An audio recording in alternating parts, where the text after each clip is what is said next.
현재 시각 8시 25분 지나갑니다. 지금 보고 계신 머니슈 유튜브에서 라이브로도 시청 가능하니까요. 많은 시청 부탁드립니다. 그리고 다양한 정보 원하시는 분들은 카카오톡 채널에서 크존 검색하셔서 친구 추가하시면 다양한 정보 확인해 보실 수 있으니까요. 참고해 보시기 바랍니다. 간밤 뉴욕 증시 사흘 연속 지금 하락하는 모습이었는데 그나마 낙폭을 줄인 게 다행이라고 봐야 될까요? 사실 나스닥 같은 경우 S&P 500도 그렇고 3% 넘게 빠졌고. 예. 지금 전반적으로 투자 심리가 굉장히 많이 위축되고 투매 물량이 나오는 모습이죠.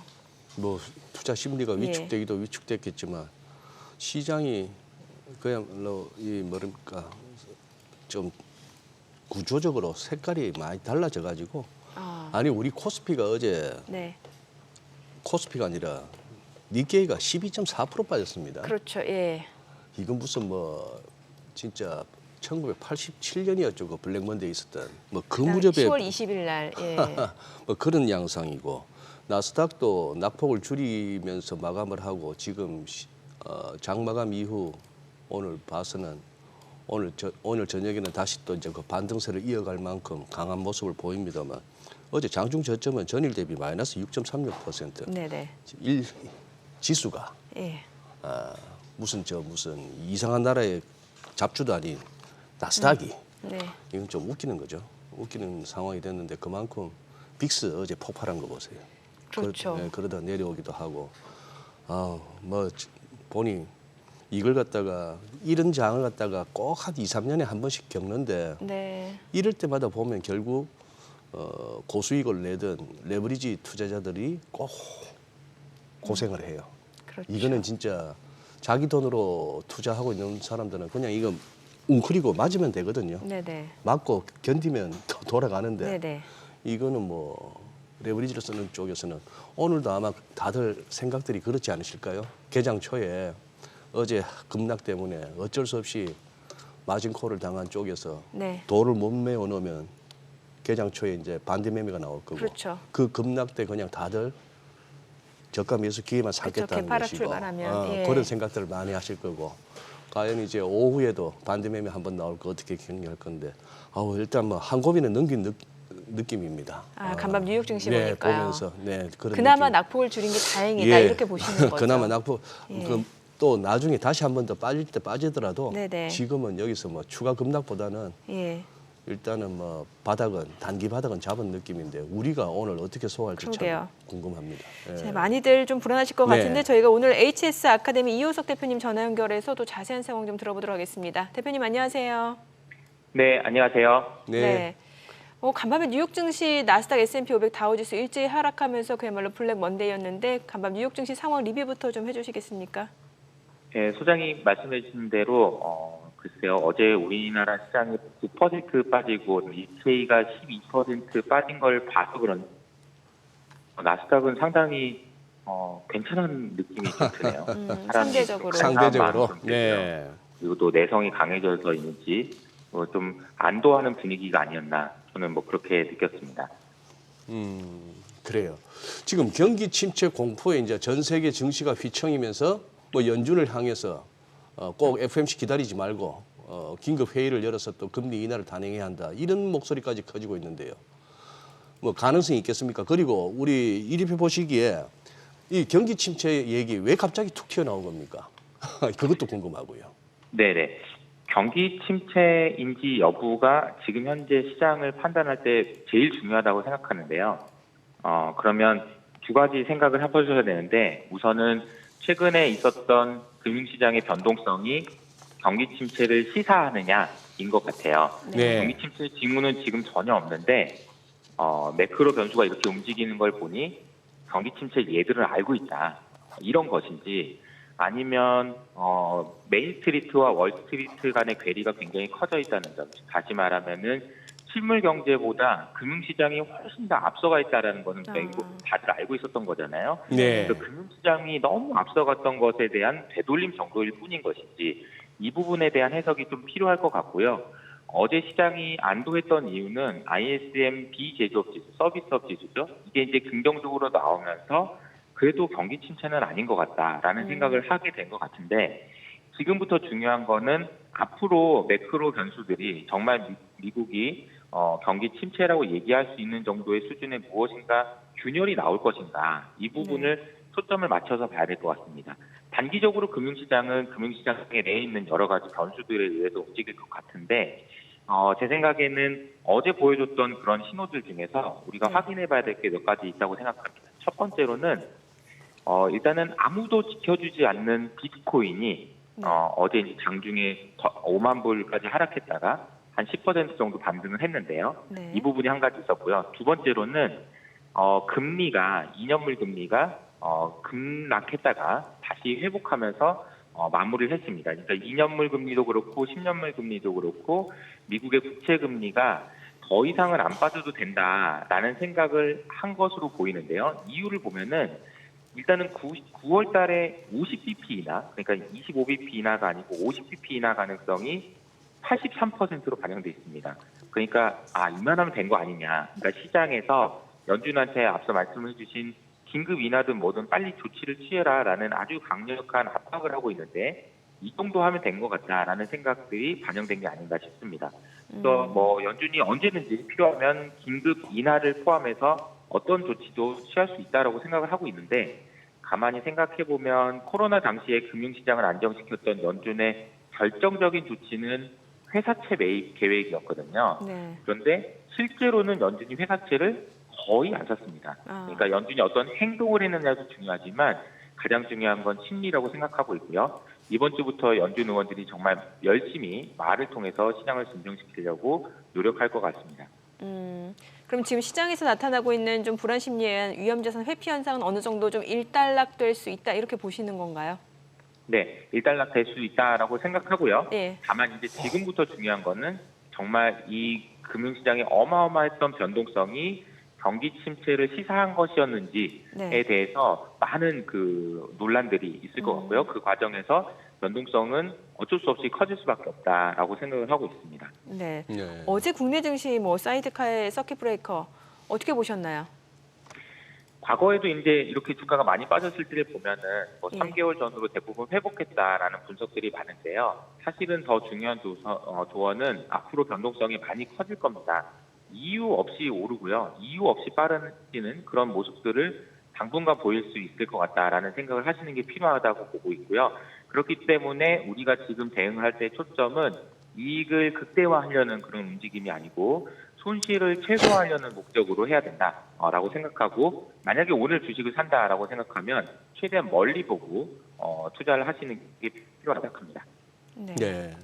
지금 이효석 대표께서 말씀하신 이유 없이 빠지고 이유 없이 오르는 장 그걸 갖다 우리가 가끔씩 경험하게 되고 지금 어제 같은 나스닥이 3% 넘게 빠졌는데도 오히려 안도하게 되고 하는 이 그러게요. 아주 이상한 상황을 가끔씩 우리가 맞게 되는데 그래요. 저기 뭐 오늘 우리 증시자 뚜껑 열어보면 될 것 같고 마지막으로 이거 한번 여쭤볼게요. 지금 이 대표께서는 지금 향후 시장 전망함에 있어서 지정학적 리스크 뭐 자꾸 그걸 갖다 언급하는데 시황마다 그거는 어느 정도 그리고 또 엔캐리 트레이드 청산 부분은 실제 하고 있다고 생각하시는지요? NK 트레이드 청산부터 말씀드리면 네. 일단은 이게 어느 정도인지 규모가 예상할 수가 없잖아요. 그래서 그렇죠. 우리가 보고 판단할 수 있는 유일한 기준은 엔화일 텐데요. 엔화도 어제 보시면은 추가적으로 엔화 약세가 그러니까 강세가 진행되진 않았어요. 그리고 6달러 기준으로 봤을 때 이게 언제까지 달러가 약세가 갈 수 있느냐 이런 생각을 보면 추세적일 것인지 여부에 대한 판단이 중요할 것 같은데요. 엔캐리 트레이드 청산이 추가적으로 진행되지는 않지 않을까. 저는 엔캐리 트레이드에 대해서는 단기적인 변동성이 키웠지만 이게 지속적인 요인은 아닐 거라고 저는 생각하고 있고요. 그리고 지정학 리스크 역시 마찬가지로 결국은 지정학 리스크가 미국의 경기를 틈새로 만들 정도의 그런 영향력을 줄 것이냐가 중요하다고 보고 있습니다. 이거는 단기 변동성 요인이라고 생각하고 있습니다. 네. 오늘 내용 잘 들었습니다. 네, 고맙습니다. 고맙습니다. 네, 감사합니다. 네, 일단은 뭐 지금 전연결에서 들어보니까 이제 위험자산 회피 현상은 좀 일단락될 수도 있고 또 엔캐리 트레이드 청산에 대해서도 그렇게 크게 우려할 만한 상황은 아니다라는 말씀이셨던 것 같네요. 네. 예. 예, 어차피 또 한번 세게 맞았으니까 지금 이제 숨 좀 돌리는 구간이라서 이 부분도 그러게요. 이제 차근차근 어떻게 변할지 모르는데 네. 일단은 한 곱이 넘긴 건 확실한 것 같네요. 그죠? 그러게요. 오늘 국내 증시가 간밤 뉴욕 증시 낙폭을 줄인 거에 초점을 맞출지 네. 아니면은 이게 3%대 하락이다라는 거에 초점을 맞출지 이거에 따라서 좀 많이 달라질 것 같네요. 그래요. 그건 저는 일단 전자가 아닐까. 낙폭을 줄인 게 다행이다. 그쪽에 더 중점을 두지 않을까 싶은데 이건 워낙 도깨비 장이라서. 뚜껑 열어봐야겠죠. 네. 예. 네, 그로스 리서치 이재무 대표 함께합니다. 어서 오세요. 네, 어서 안녕하세요. 오세요. 어제 바쁘셨죠? 네, 어제 굉장히 바빴습니다. 어제 이재무 대표님 하루가 더 궁금해요. 어떻게 보내셨어요? 어제 같은 날은. 보통은 제가 이제 그 화요일 날 정기 보고서 발간하다 보니까 이제 보고서 내용들 이제 마무리하고 네. 최종 검토를 하는 시간 많이 갔거든요. 네. 그리고 이제 방송도 이제 좀 나와야 예. 되는데 뭐 종목이나 섹터별로 좀 이슈 있는지 체크도 좀 하는데. 그래서 평소에 루틴이 있으실 거 아니에요. 네, 근데 어제는 거의 제 뭐 루틴이 다 깨질 정도로 예. 이제 아무것도 할 수가 없었고 음. 실제로 이제 우리 작가님하고도 계속 대화를 나눴는데 네. 뭘 주제로 잡아야 될지를 모르겠다 할 정도로 어제 이제 계속 시장을 보는데도 개장 초반 낙폭이 있으니에도 계속해서 낙폭이 이제 커지는 그러다가 그냥 사이드카 발동도 되고 뭐 서킷 브레이커도 걸리는 굉장히 이례적인 현상들이 어제 많이 나타났기 때문에 또 잊어버렸던 것들 다시 또 되짚어봐야 되잖아요. 예. 언제 그랬었는지 네. 또 그런 것들도 한번 또 짚어보는 뭐 어제 그런 시간을 가졌습니다. 네. 아니 간밤 뉴욕 증시 보니까 사실 그 전날까지만 해도 이제 경기 침체 이슈가 있었는데 서비스업 PMI는 그래도 경기 확장 국면이었단 말이죠. 뭐, 네, 맞습니다. 예. 개인적으로 사실 저런 지수를 많이 챙겨보지는 않는데 예. 지금 시장이 시장인 만큼 저런 지수까지 챙겨볼 정도로 상당히 지금 뭔가 예. 간절함이 지금 녹여져 간절하죠. 있는 그런 그렇죠. 시장이에요. 예. 그래서 저 내용 자체가 이제 좀 비교적해도 또 확장 국면으로 나왔기 때문에 또 시장에서는 그래도 뭐 경기 침체는 아직 아니지 않겠어? 뭐 좀 시간 더 있어야 되는 거 아니겠어라고 좀 인지할 수 있는 네. 그런 그래도 데이터가 나와줬기 때문에 그나마 좀 오늘 시장을 좀 이제 뚜껑을 열기 전에 좀 반가운 소식이다라고 좀 말씀드리고 싶고 지금 미국 쪽도 보니까 속보로 나오고 있는데 나스닥 지금 선물 지수가 좀 반등한다는 얘기가 좀 나오고 있습니다. 예, 예. 그러니까 오늘 일단 우리나라 증시도 좀 열어보긴 해야 되겠지만 낙폭이 이제 어제 굉장히 컸었는데 그게 좀 단기적으로는 저점이 좀 되지 않을까 내심 좀 기대를 하고 있습니다. 그렇죠. 저기 시장도 시장이지만 저는 어제 그 우리 뭡니까? 우리 미국 증시 투자하시는 분들 밤에 미국장 열렸을 때 하는 거 말고 우리 낮 시간에 하는 그 주간 거래 이거 어제 거래가 뭐 안 되고 결제가 취소되고 그런 사태가 있었다면서요. 제가 뭐 그 내용까지 정확하게 체크를 못 해봐가지고 어떤 이슈는 정확하게 모르겠는데 네.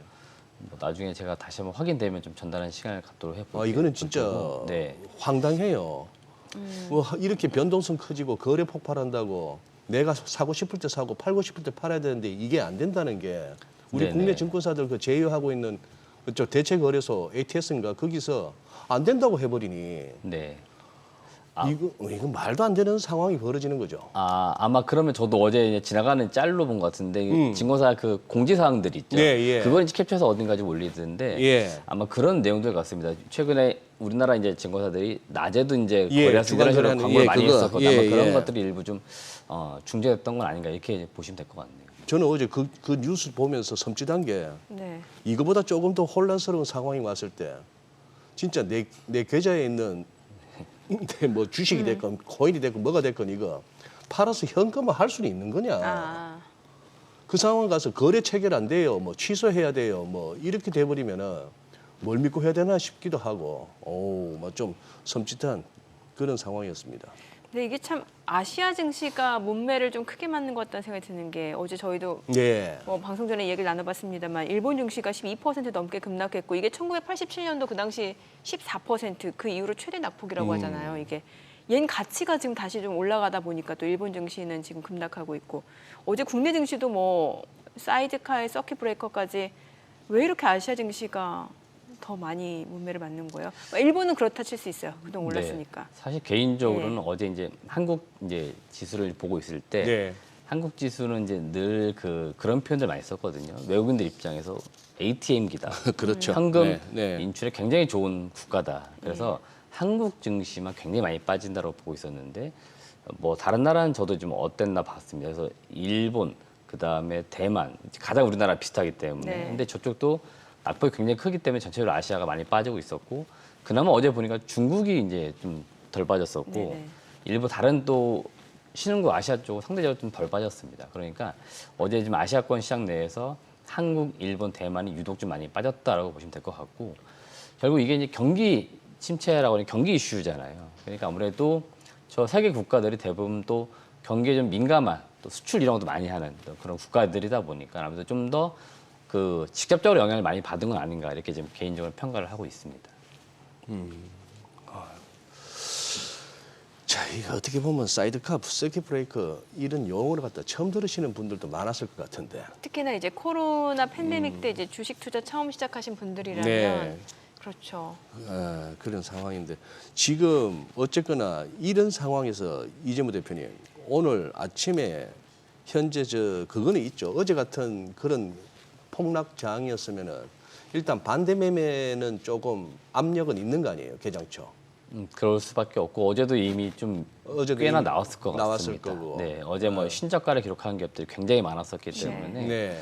어제 그 소위 말하는 이제 투매를 부른다고 주가가 과도하게 빠지면서 이제 그걸 막지 못한 이제 반대 매매 그 수급들이 좀 매도로 나오지 않았을까 생각이 듭니다. 그래서 어제 아마 보니까 거래소 쪽하고 코스닥 쪽, 그러니까 코스피 쪽에서 상승하는 종목이 10개가 채 안 됐고 또 코스닥 쪽에서도 10몇 개밖에 안 됐어요. 예. 맞습니다. 그래서 합산 한 30개? 예. 예. 빨간불을 그러니까 오른 것도 아닙니다. 그냥 빨간불을 킨 종목이 한 30개 내외였으니까 예. 그렇죠. 굉장히 예. 사실은 이제 시장 자체가 소위 말하는 이제 저 자막에 나오자면 패닉장이었고요.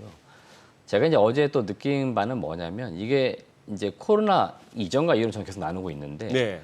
코로나 뭐 우리나라만 뭐 그런 거라 보지는 않습니다만은 그 코로나 이전에는 증시가 이렇게 극단적이지 않았다는 거죠. 그게 변동이 있다 하더라도 어느 정도 감내가 가능한 수준에서 변동이 있었는데 어제 삼성전자 10% 빠지고 예. 그다음에 지수가 막 10% 이상 빠지는 그런 예. 굉장히 이례적인 현상들이 어제 나타났습니다. 이거는 코로나 이후에 제가 지금 바라보는 시장에서 아주 극단적인 매수와 매도가 이 시장에서 격돌을 하고 있다는 걸 또 체감했거든요. 네, 네. 그러니까 앞으로 우리가 좀 시장을 바라볼 때는 과거 코로나 이전의 그 변동성과는 좀 다른 더 큰 변동성이 계속 있을 것 같다는 느낌이 분명히 있습니다. 이거는 시장의 플레이어들이 많이 바뀌었다라고 볼 수 있는 거죠. 그거는 이제 연령대도 그렇고 참가자 수가 특히 우리나라 같은 경우 많이 바뀌었죠. 코로나 네. 이전에는 대부분 우리나라에서는 500만 주식 인구라고 그랬거든요. 예. 지금 1,400만 주식 인구라고 하잖아요. 그럼 시장에 지금 들어와 있는 자금 자체도 거의 단순 계산하면 3배 이상 커져 있기 때문에 네. 매수와 매도가 아주 극단적으로 왔다 갔다 할 수 있다는 거죠. 그러니까 올라갈 때도 쭉 올라가는 현상이 나타나고 떨어질 때도 쭉 빠지는 현상이 지금 나타날 수 있는데 이거는 앞으로 우리나라 시장 뭐 다른 나라도 마찬가지일 것 같습니다. 그런 현상들이 이 수급적으로 좀 계속 작용을 하지 않을까라고 개인적으로 판단을 하고 있기 때문에 시장 대응 전략을 짤 때 더 좀 세밀하게 짜야 되지 않을까 이런 생각이 좀 들고 있습니다. 지금 화면에 서킷 브레이커 역대 이제 서킷 브레이커 발동 내역이 나오는데 그 발동되었던 그 시기하고 그 발동될 수밖에 없었던 원인을 이렇게 한번 우리 시청자분들도 한번 같이 한번 보시면은 이 서킷 브레이커가 그 이후 추세적인 하락의 어떤 그 전조로 작용했을 때도 있고 9.12 테러 같은 경우는 저거 서킷 브레이커 나왔다고 다 팔았다가는 그야말로 그거 했고 9.11 이후에 얼마나 엄청난 또 랠리가 나왔습니까? 이제 이것도 결국은 보니까 케이스 바이 케이스고 그때그때 다른데 요번은 또 이번에 진짜 모처럼 발동된 사이드카 서킷 브레이커가 어떤 식으로 그거 할지는 좀 그거 하네요. 일단 제가 어제 좀 놀랐던 거는 저 서킷 브레이커의 발동 내역에서 네. 네. 과거 그러니까 저도 이때는 시장 참여자도 아니었고 뭐 업으로 삼고 있을 때도 아닙니다. 2000년대 초반 예. 소위 말하는 닷컴 버플 그 그냥 역사적으로 들었던 얘기들이죠. 예. 그 시절 그다음에 예.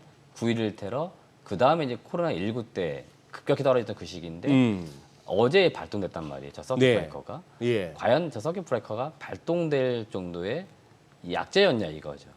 아니었다. 제가 봤을 때는 아니란 말이죠. 시장이 그 호들갑을 떨고 막 그야말로 기계가 주문을 내고 이러다 보니까 그겠지만 여기 나왔던 주요 원인들에 비하면 아무것도 아니었어요. 지난주하고 뭐가 달라졌다고?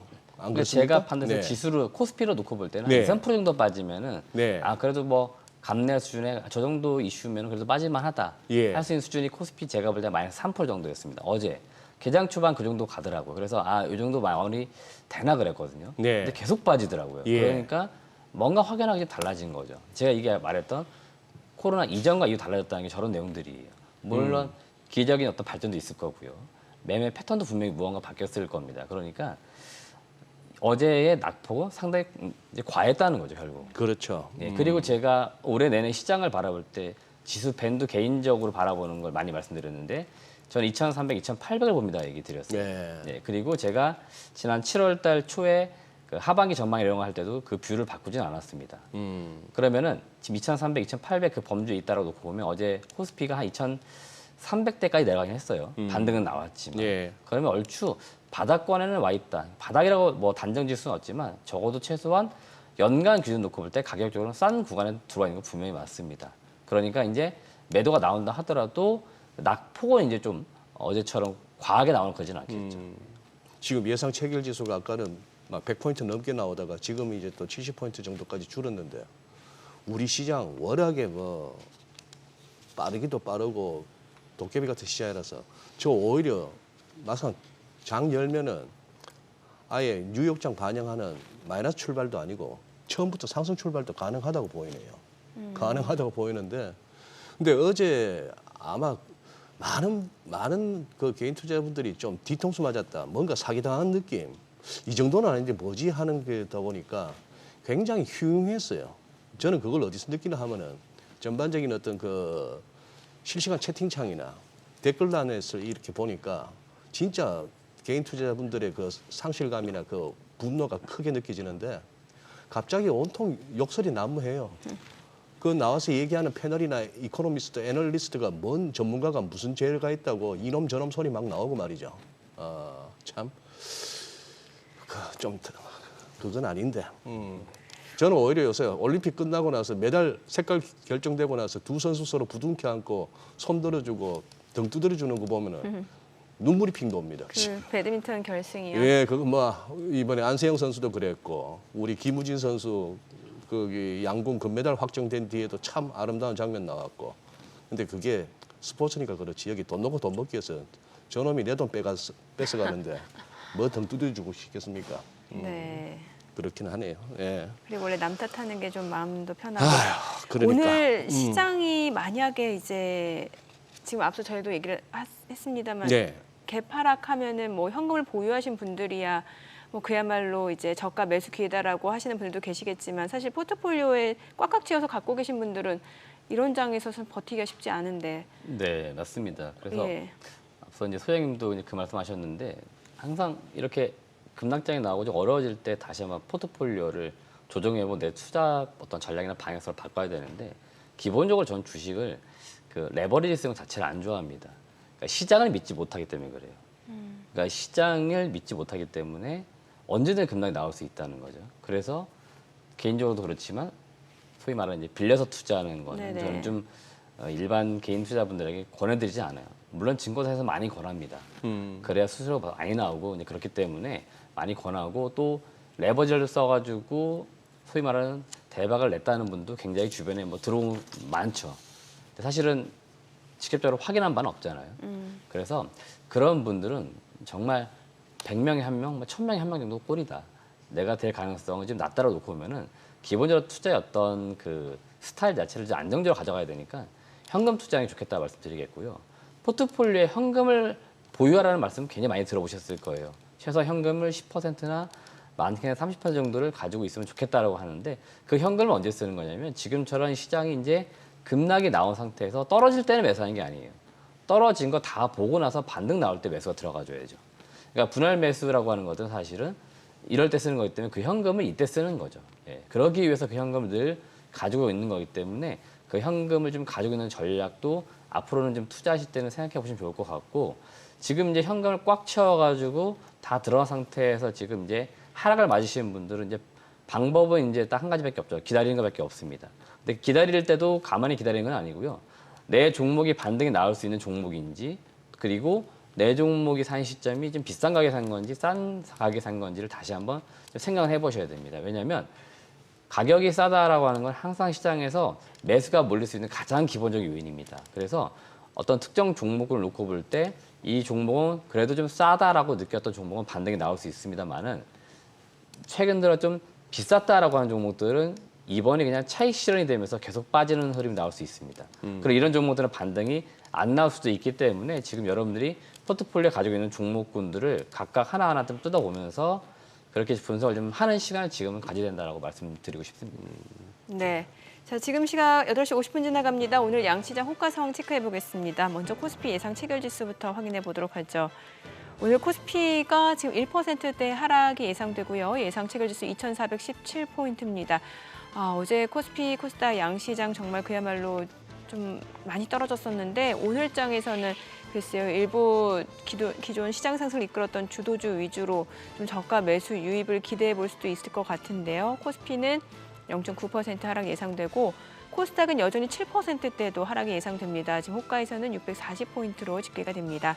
시가총액 상위 종목 예상 체결가 보도록 하겠습니다. 삼성전자 오늘 1.8% 반등 예상됩니다. 호가는 72,700원이고요. SK하이닉스 3% 상승 예상됩니다. 지금 예상 체결가 16만 1,000원이고요. LG 에너지솔루션 3.7% 하락이 예상됩니다. 호가는 31만 원. 삼성바이오로직스가 2% 반등이 예상되고요. 호가는 90만 8,000원. 삼성전자 우선주 0.3% 상승 예상되고요. 현대차는 보합 예상됩니다. 예상 체결가 22만 4,000원이고요. 기아가 1.3% 약세가 예상됩니다. 호가는 9만 5,000원. 그리고 KB금융이 1.5% 상승이 예상됩니다. 호가는 7만 8,000원이고요. 포스코홀딩스가 1% 내림세가 예상되고 있습니다. 코스닥 시가총액 상위 종목 예상 체결가 보도록 하겠습니다. 오늘 에코프로비엠이 2.9% 약세가 예상됩니다. 어제도 11% 급락했는데 추가적으로도 하락이 예상되고요. 호가는 16만 원. 알테오젠 오늘 4.9% 반등 예상됩니다. 예상 체결가 27만 4,500원. HLB가 강보합권 예상되고요. 에코프로 8% 하락이 예상됩니다. 예상 체결가 7만 4,500원.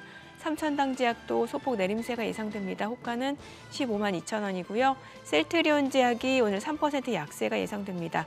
호가 7만 원이고요. 엔캠 0.9% 상승 예상됩니다. 호가 15만 8천 원.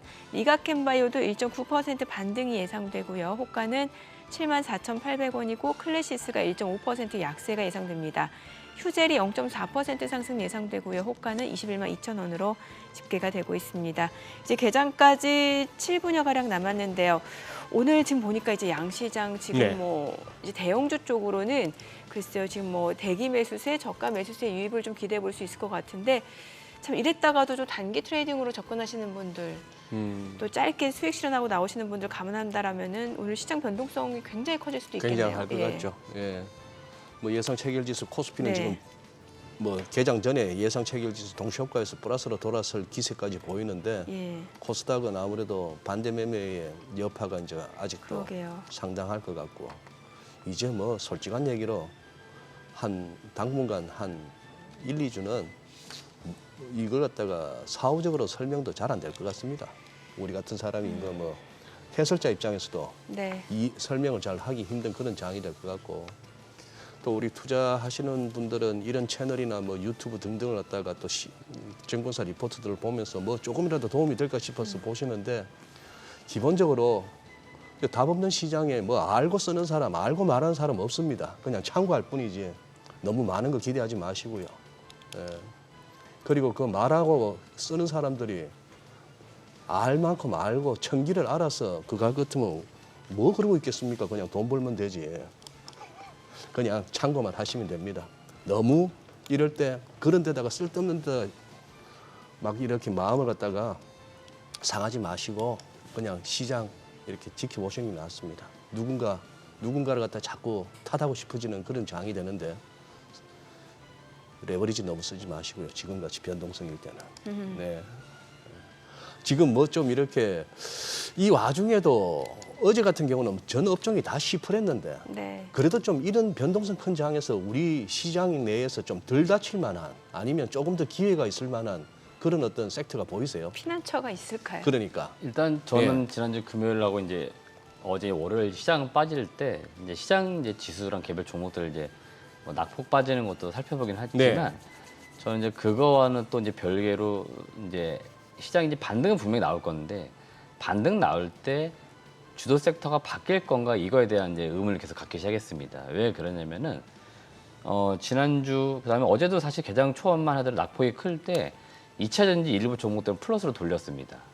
그러니까 바이오 쪽 그리고 2차 전지, 전기차, 그다음에 플랫폼 이런 소위 말하는 금리 인하와 관련된 수혜주가 될 수 있는 쪽에서는 매수가 일부 들어왔었고 어제도 종가이긴 하지만 코스닥의 순매수 1, 2위가 알테오제 3,000단 제약입니다. 그러니까 헬스케어 업종이라는 걸 우리가 지금 유심히 봐야 될 것 같고 오늘도 코스닥에서 지금 알테오젠 플러스 4% 정도의 지금 강세를 나타내고 있고 HLB 3,000단 제약 대체로 지금 그 제약 바이오 헬스케어 쪽하고 2차 전지가 비교적 지금 강세를 나타내려고 하고 있기 때문에 지금 급락을 맞은 이후에 반등 구간에서 과연 주도 섹터가 바이오나 2차 전지로 갈 것이냐 이걸 좀 봐야 됩니다. 왜 그러냐면 제가 지난주에 말씀드렸지만 반도체가 지금 업황이 뭔가 꺾이거나 또 뭐 꺾일 시점이 분명히 아닙니다. 그러니까 주도 섹터가 바뀔 시점은 분명히 아니에요.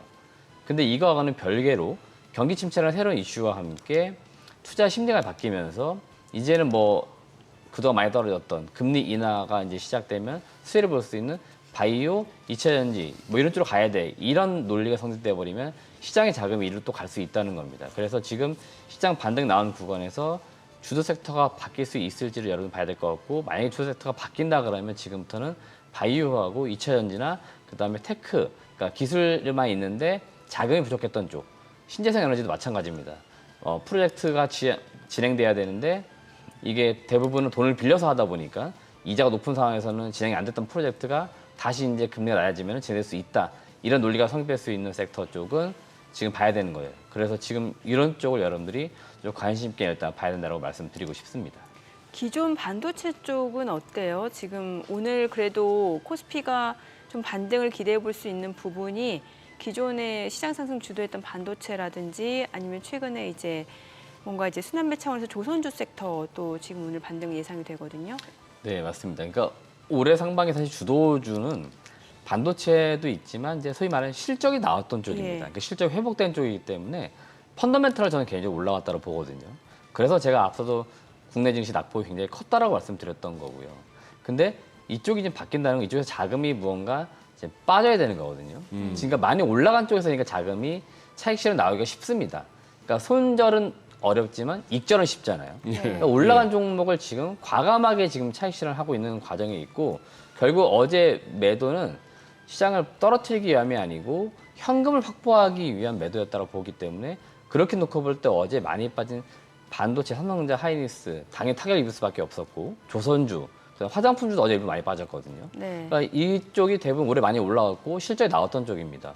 그러니까 이쪽에서 굉장히 빠르게 차익 실현 나왔는데 다시 시장 반등 나올 때 이쪽에 자금이 들어갈 거냐 이겁니다. 반도체는 저는 확 죽을 것 같지는 않은데 그래서 지금 제가 지난주 금요일 어제 보면서 굉장히 지금 이 투자 전략을 못 잡고 있는 게 이쪽이에요. 반도체예요. 예, 다시 반등이 나올지 이대로 차익 실현 나와서 끝나버릴지 그러니까 쉬어간다는 거죠. 근데 아직 반도체 업황은 꺾인 건 분명히 아닙니다. 아직 사이클상 봤을 때는 25년도 하반기나 가야 정점이라고 하니까 제가 볼 때 주가가 빠질 시점은 사실은 25년 초 정도거든요. 빨라야 올해 말 정도. 그러니까 지금 한 5, 6개월 빠른 거죠, 사실은. 그러니까 아직은 빠질 때가 아닌데 빠지고 있었기 때문에 지금은 아직 물음표를 저를 두고 있다라고 좀 말씀드리겠습니다. 그래서 아직은 투자 의견상 뭐 저가 매수해야 된다. 지금 다시 조정이 끝났으니까 반등 나온다라고 쉽사리 지금 의견을 못 드리고 있는 겁니다. 근데 오늘 호가 분위기 보니까 시장이 그래도 앞서 소장님 말씀 주신 대로 예, 그 뉴욕 증시 그나마 낙폭을 줄인 게 다행이다. 이 부분에 초점을 맞출 것 같다는 말씀 주셨잖아요. 어제 뭐 우리 아래꼬리 예. 길었고요. 예, 근데 오늘 국내 증시도 좀 그 예, 예상이 되거든요. 예, 그래서 문제는 최근 며칠 급락장에서 외국인이 팔고 그걸 갖다 그 매물을 이제 개인들이 다 받아냈는데 어제 개인 투자자 많이 사셨어요? 예. 그래도 이 판때기가 계속 돌아가려면은 조금씩은 먹여줘가면서 해야겠죠. 늘 그렇게 털어먹다가는 손님 다 떨어지니까 짧은 반등은 아마 매겨줄 것 같습니다. 오늘 반등할 때 나와야 되는 건지 그게 좀 궁금해지는데 오늘 국내 증시 흐름 확인해 보도록 하겠습니다. 개장합니다.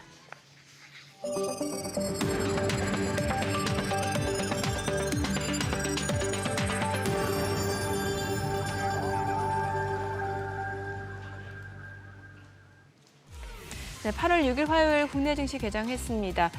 간밤 뉴욕 증시 3대 지수 모두 큰 폭으로 떨어졌습니다. 나스닥 같은 경우도 3% 넘게 빠졌고 S&P 500도 마찬가지입니다. 그나마 이제 개장 초 낙폭을 줄여낸 게 다행이다라는 평가가 나오고 있는 상황이고요. 경기 침체 이슈, 아래 공포가 계속해서 투자 심리를 위축시키고 있는 상황이고 그나마 이제 서비스업 PMI는 이제 경기 확장 국면을 나타내는 모습이었습니다. 간밤 가상자산 비트코인도 좀 많이 떨어졌고 변동성도 굉장히 커진 모습이었는데 오늘 국내 증시 출발 상황 체크해 보겠습니다. 와, 오늘 국내 증시 지금 반등 출발 보여줍니다. 지금 보시게 되면은 코스피가 3% 넘게 올라갑니다. 4% 가까이 올라갑니다. 2,538포인트, 코스닥도 2.9% 강세입니다. 711포인트입니다. 양시장 반등 보여주고 있고요. 시가총액 상위 종목 시초가 보겠습니다. 삼성전자 지금 5% 강세입니다. 75,000원 선이고요. SK하이닉스 5% 이상, 6% 강세 보여줍니다. 165,500원. 그리고 LG 에너지솔루션도 2%, 3% 넘게 올라갑니다. 333,500원. 삼성 바이오로직스도 4% 강세입니다. 927,000원이고요. 현대차도 5% 상승합니다. 236,000원. 기아도 5% 강세입니다. 101,400원이고요. 삼성전자 우선주도 4% 이상 올라갑니다. 셀트리온도 3.8% 강세로 189,600원이고요. 기아 5% 이상 올라가고 KB금융 4% 강세 8만 원이고요. 신한지주도 3% 이상 상승합니다. 54,900원에 거래되고 있습니다. 코스닥 시가총액 상위 종목 시초가도 보도록 하겠습니다. 에코프로비엠 오늘 6% 반등 보여줍니다. 174,800원에 거래되고 있는 상황이고 지금 알테오젠도 강세 보여줍니다. 7% 강세 28만 원 선을 넘어서고 있고요. 에코프로도 5.9% 이상 올라갑니다. 85,500원. HLB도 3.7% 상승 81,100원. 그리고 삼천당제약도 5% 이상 상승합니다. 169,900원에 거래되고 있습니다. 셀트리온제약도 4% 이상 상승 보여주고 있습니다. 75,400원에 거래되고 있는 상황이고요. 그 밖에 지금 엔캠도 6% 강세, 그리고 클래시스도 6% 이상 올라갑니다. 45,450원. 니가캠바이오도 5.7% 강세로 77,600원. 리노공업도 8.9% 올라갑니다. 183,800원에 거래되고 있습니다. 오늘 시장에서 지금 특징을 보여주고 있는 섹터 종목들 좀 체크해 보도록 하겠습니다. 오늘 코스피 코스닥 양시장 4% 반등 보여주고 있는 가운데 오늘 조선주들 흐름 좋습니다. 지금 보게 되면은 HJ중공업이 8.9% 강세 보여줍니다. 3,040원에 거래되고 있고요. HD한국조선해양도 8.6% 이상 올라갑니다. 187,800원. 그리고 삼성중공업도 7% 이상 상승 보여주고 있고요. 하나오션도 6% 강세입니다. 28,600원. 그리고 HD현대중공업 강세고 HD현대미포도 4.9% 이상 올라갑니다. 오늘 조선주들 흐름 좋고요. 그리고 리튬 관련주들 흐름도 좋습니다. 금양이 9% 이상 올라갑니다. 61,600원. 그리고 하이드로 리튬도 9% 이상 올라가고요. 강원에너지, 엔캠도 8% 이상 상승합니다. EV 첨단 소재도 올라가고요. 포스코홀딩스, 에코프로, 하이드로 리튬, 미래나노텍, 지오릿 에너지 모두 일제히 오늘 반등 보여줍니다. 포스코 퓨처엠도 8% 이상 올라갑니다. 219,500원. 그리고 리튬 포어스도 강세고요. 윤성 FNC, 천보, 그리고 금양 강세 보여주고 있고요. 후성, LG화학, 세방전지 모두 일제히 상승 보여줍니다. 리튬 관련주, 2차전지 관련주들 일제히 강세 보여주고 있습니다. 그리고 3D 랜드 쪽도 흐름 좋습니다. 테크윙이 지금 9% 가까이 올라가고요. 원익 QNC도 5.8% 강세고요. 심텍, 한솔케미칼, PSK, SK하이닉스, 원익 IPS, 제우스, 반도체 쪽 흐름 좋다라고 보시면 될 것 같습니다. HBM 관련주, 온디바이스 AI 관련주 일제히 강세입니다. 이오테크닉스 7% 이상 올라가고요. 지금 146,000원, 그리고 YC, 제너셈, DI 모두 5%에서 6% 강세고요. 한미반도체도 4.8% 이상 올라갑니다. HPSP도 지금 6% 이상 올라가고요. MK전자도 4% 이상 상승 중이고 오로스 테크놀로지, 오픈엣지 테크놀로지 모두 4%, 5% 강세입니다. 오늘 그러니까 2차 전지, 뭐 반도체 관련주 낙폭이 컸던 섹터 위주로 지금 빠르게 반등을 보여주고 있다라고 보시면 될 것 같습니다. 오늘 외국인 뭐 SK 하이닉스, 삼성전자, LS 일렉트릭, HD 현대 일렉트릭, 전선 쪽, 전력 쪽도 빠르게 매수를 보여주는 것으로 확인이 됩니다. 지금 시각 9시 5분 지나갑니다. 수급 상황 좀 체크해 보겠습니다. 오늘 유가증권 시장에서는 외국인과 기관사입니다. 지금 각각 현재 1,527억 원 그리고 1,760억 원 순매수고 어제 저가의 순매수를 보여줬던 개인 투자자 오늘은 빠르게 매도합니다. 지금 3,344억 원 매도 우입니다. 코스닥에서도 외국인과 기관이 삽니다. 각각 85억 원, 344억 원 순매수고 개인은 425억 원 매도 우위. 오늘 외국인 선물 시장에서 빠르게 매수 보여줍니다. 지금 7,672개 지금 순매수를 보여주고 있습니다. 환율 좀 체크해 보도록 하겠습니다. 오늘 이제 환율 지금 보게 되면은 달러 환율은 좀 올라갑니다. 지금 1,370원 88전에 지금 거래가 되고 있습니다. 1,371원 선에서 움직임이 이어지고 있습니다. 어제 종가가 74원 80전이니까 지금 한 3원 한 60전 70전 낮은 레벨 그 상황입니다. 1,371원 선. 네네. 네. 진짜 이렇게 나왔으니 오늘은 이 정도인 것 같고 이제 미국장 반등 나와주고 이렇게 하면은 기술적으로는 딱딱 짚어지거든요. 네. 2,650 1차 타겟이고 그 다음에 2,700까지는 그동안 빠진 거에 대해서 얼마든지 네. 나올 수 있는 기술적 반등이 2,700까지도 있는데 그런 상황에서 외국인들이 그래도 외국인들이 또 이제 지금 대사기도 하고 하는 그런 모습이 니케이도 참 대단합니다. 니케이 지금 5.86% 전일 대비 무려 지금 뭐 포인트로는 1,857포인트, 얘 또 2,000포인트 올라가겠네요, 또 오늘. 이건 뭐 그야말로 변동성 장이네요. 오늘 같은 날 빠지는 것도 있나요? 오늘 같았냐? 예. 그럼요, 있죠. 지금 보게 되면은 하락하는 종목이 그래도 더 많아요? 아니 그렇지는 않죠. 그렇지는 상승하는 않죠. 종목이 훨씬 많죠. 네. 특별한 섹터로 뭐 빠지고 그런 건 아니죠. 네, 그런 건 아닌 것 같아요. 지금 보게 되면. 매수 사이드카 발동하네요.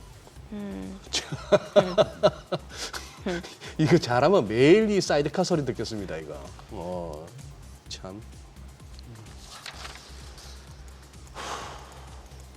지금 시장 어떻게 판단되세요? 오늘 좀 빠르게 좀 반등을 보여주고 있는데 이제 관건은 이제 오후장까지도 이런 반등폭, 상승세가 유지되는지 여부일 것 같은데 좀 개인 투자분들 참 어제 떨어질 때 떨어지는 칼날 잘 받으시네요. 오늘도 이게. 네, 네. 일단 좀 시장이 일단 1차적으로 반등이 나왔기 때문에 다행이다는 생각이 들 수밖에 없고요. 근데 지금 이제 좀 개장 초보다 낙폭이 또 약간 상승폭이 좀 약간 줄어가지고 한 2%대 지금 상승이 좀 나오고 있는데 그 매수가 비교적 또 강한 건 아닌 것 같습니다. 그다음에 지금 제가 그 어제도 계속 유심히 본 게 뭐냐면 사실 원달러 환율인데 네.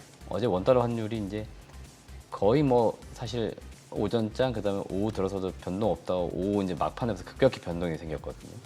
오늘은 일부 지금 개장 초반 변동이 없는데 일단 지금 마이너스 안에 빨간불 좀 켜고 있다는 게 약간 좀 우려감이 있습니다. 이거 외국인 수급과 연관성이 있기 때문에 지금 외국인이 개장 초반 한 5분 전에 비해서 지금 매수 금액이 좀 줄었습니다. 그래서 지금 외국인의 매수 금액이 줄면서 코스피도 지금 매수의 어떤 탄력도가 그 지수의 탄력도가 좀 약간 떨어졌거든요. 그래서 예. 지금 반등이 나오긴 했는데 약간 이제 불안하다 이런 느낌이 살짝 있어가지고 시장을 좀 오늘 오후까지 좀 끝까지 보셔야 될 것 같습니다. 오후까지. 네. 일본 니케이 선물 급반등으로 서킷 브레이크 발동.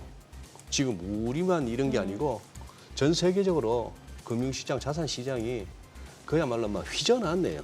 휘저어놓아가지고 시시각각 쫓아가기도 굉장히 버거운 그런 상황이네요. 아무리 그래도 또 우리 이 와중에 기업 탐방. 기업 탐방하고 또 공부해놔야죠. 네. 그래야 또 이제 장마 거치면은 또 나서서 뭐라도 또 도모하죠. 네, 맞습니다. 저도 네. 이제 같은 생각인데요. 이제 시장이 이제 빠졌다라고 넋 놓을 수는 없습니다. 이 와중에 좋은 기업은 늘 있고요. 급락장에도 올라가는 종목이 생기기 마련입니다. 그래서 여러분들이 이때는 뭐 매매를 좀 못한다 그러시면은 좀 잠깐 손 놓으시고 기업을 좀 더 분석해보는 시간 많이 가졌으면 좋겠고, 오늘 좀 소개시켜드릴 종목은 사조 동화원이라고 하는 기업인데, 사조 동화원이 지금 업력이 굉장히 오래된 기업입니다. 1953년 설립돼서 1989년도 코스피에 상장된 기업이고, 제가 탐방 갔을 때가 지난 7월 이제 말인데 회사 입장에서 3년 만에 기업 탐방을 받았다고 합니다. 네. 그러니까 그만큼 시장에서 사실 뚜렷하게 뭐 정보가 그렇게 없던 그런 기업이에요. 그래서 시장에서 관심도 떨어졌던 기업인데, 제가 유심히 봤던 거는 결국 이제 실적이 이제 꾸준히 올라온 상태에서 주가가 이제 많이 못 올라왔기 때문에 좀 저평가된 게 아닌가라는 판단하에 이제 탐방을 진행을 했습니다. 동사는 이제 제분 사업, 그다음에 생물 자원 사업 이렇게 크게 두 가지 나눠져 있고, 제분은 여러분들이 잘 아시는 밀가루 쪽이라고 생각을 하시면 딱 맞습니다. 그래서 동사의 주요 브랜드는 이제 맥선이라고 하는 주요 브랜드인데, 한국 같은 경우에는 이제 국내 그 제분 협회가 있습니다. 대략 7개 기업이 있는데, 예. 7개의 기업이 거의 과점을 하고 있는 그런 시장이라고 보시면 될 것 같아요. 네. 그래서 거의 시장 점유율도 큰 변동이 없고, 동사 같은 경우에도 23년 기준 국내 제분 시장에서 대략 24% 정도의 점유율을 가지고 있는 그런 기업이고요. 이 제분은 원맥을 해외에서 거의 100% 수입을 합니다.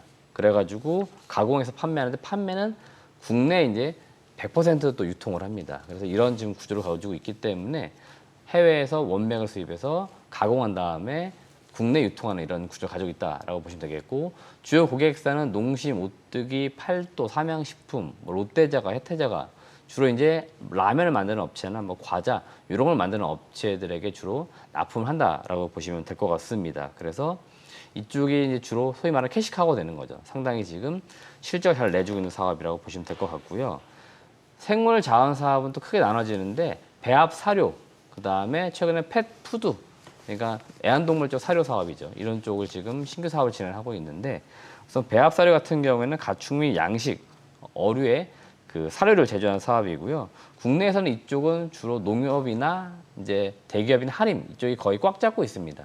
동사 같은 경우에는 지금 1% 정도의 시장 점유율을 가지고 있는데, 22년도 계열사 일부 공장을 인수하면서 가공 지금 능력을 더 키우면서 점유율을 지금 조금씩 늘리고 있는 그런 과정이 있다라고 보시면 되겠습니다.